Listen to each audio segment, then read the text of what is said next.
E aí, pessoal, bem-vindos a mais uma exploração profunda do nosso universo aquático. Hoje a gente vai olhar bem de perto para a anatomia, desvendando os segredos biológicos por trás da ciência do pescado.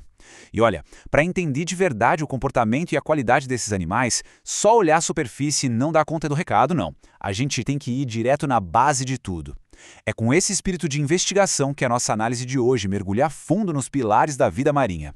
Dissecando essas questões mais essenciais, a gente cria uma jornada incrível que eleva o conhecimento lá do básico até o avançado na ciência alimentar e biológica. Vamos junto nessa imersão?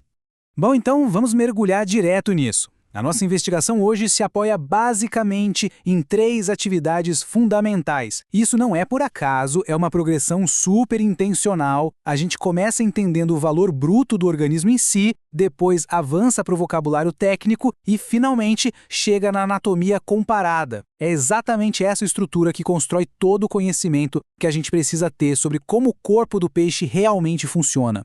O nosso roteiro vai passar por 3 pontos principais. Primeiro, a importância da estrutura muscular. Segundo, os mioceptos e miotomas. E terceiro, aquela clássica comparação entre músculos claros e escuros.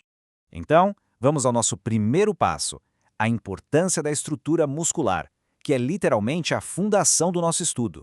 A primeira grande provocação do material original é bem direta. Afinal, qual é a importância de se conhecer a matéria-prima e, mais especificamente, a estrutura muscular do pescado? Essa pergunta atua como um filtro, faz a gente parar para refletir de verdade. Porque pensa bem, antes de pensar em qualquer processo de culinária, conservação ou análise clínica, a gente precisa desvendar a base física nua e crua. Entender essa estrutura primária é o que dá o passe livre e a legitimidade para qualquer outra etapa lá na frente. O foco aqui, sem margem para negociação, é a matéria-prima.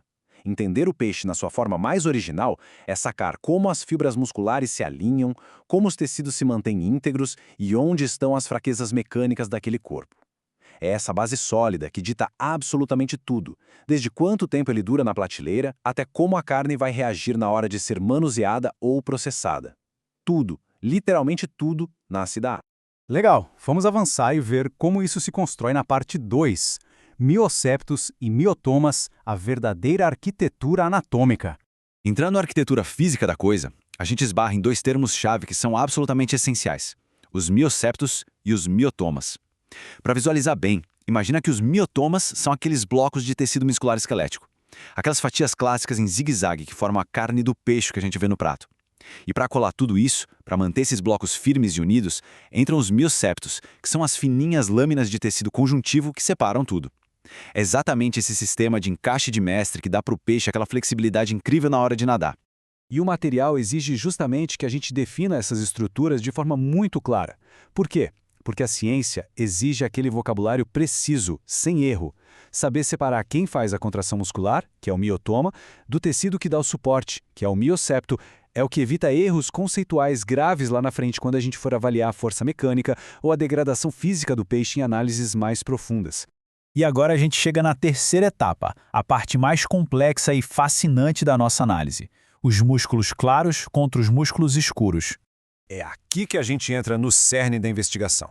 Entender o que separa de verdade o músculo claro do escuro. E olha, não estamos falando só de cor ou de uma diferença estética. De jeito nenhum.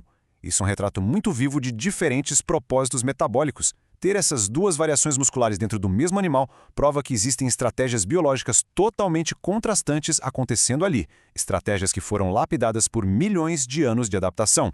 Para dissecar essa diferença com a profundidade que o tema merece, o roteiro exige que a gente avalie 4 critérios muito específicos: a estrutura física das fibras, a funcionalidade de cada uma delas no mar, a composição química no nível celular e, claro, exemplos práticos de pescado para ilustrar tudo isso.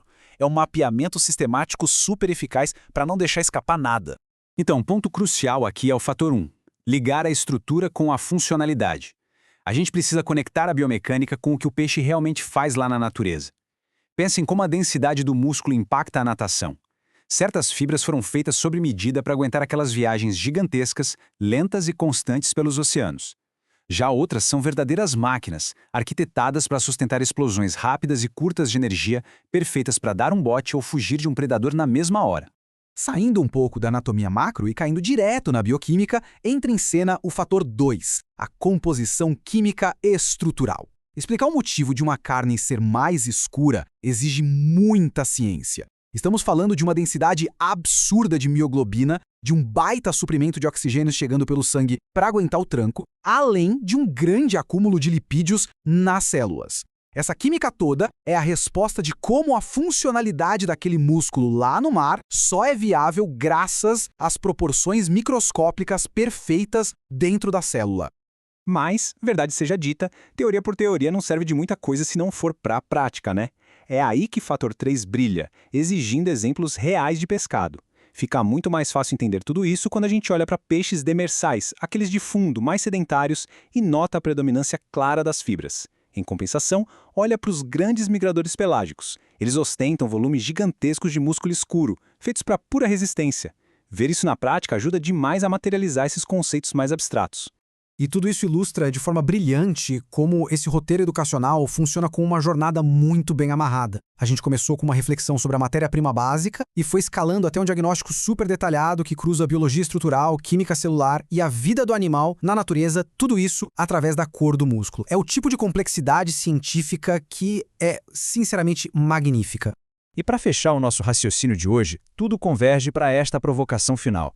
Como a composição química exata do músculo escuro altera, na prática, a funcionalidade de um predador específico lá no habitat natural dele. Deixar essa ideia no ar é fundamental para garantir que a nossa curiosidade continue, porque mostra a verdadeira complexidade escondida logo ali sob a superfície dos nossos oceanos. Foi excelente fazer essa imersão hoje. Até a próxima exploração!